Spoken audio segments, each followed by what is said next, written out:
இன்னொரு பக்கம் டிராஸ்டிக்கலாக director and the ப்ரொடியூசரும் ஹாப்பியாகவும் இருப்பாங்க. நிறைய எக்யூப்மெண்ட்ஸ் கம்மியாக இருக்குன்ற மாதிரி. இன்னொரு பக்கம் டெக்னாலஜி வைஸ் பார்க்கும்போது என்னென்ன எக்யூப்மெண்ட்ஸ் இதுக்கு நீங்கள் யூஸ் பண்ணுவீங்க சார்? இல்லை அப்படிலாம் ப்ரொடியூசருக்காக பார்க்க வேணும். என்னென்னா கதை என்ன தான் ஸ்கிரிப்ட் என்ன நான் படிக்கும்போது ஒன்று தோணும். இப்போது 3 கேமரா 5 கேமராலாம் ஒர்க் பண்ணியிருக்கேன்.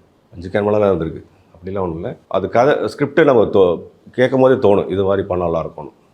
ஸோ அதுக்கு தான் அது நம்ம அந்த ஸ்டோரியை நம்ம என்ஹான்ஸ் பண்ணோம். மற்றபடி இதில் இந்த படத்தில் பார்த்தீங்கன்னா ஒரு பியூட்டி ஷாட் எதுவுமே இருக்காது. எல்லாமே ஸ்டோரி எதுக்கோ அதை ஃபாலோ பண்ணி தான். ஆக்சுவலி ஃப்ரேமே பியூட்டிஃபுல்லாக அப்படி தான்.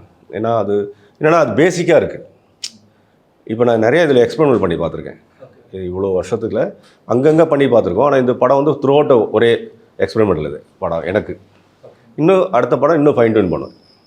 ஏன்னா இதில் பேசிக்ஸ் தான் பண்ணிடும். பேசிக் பண்ணவே போதும்.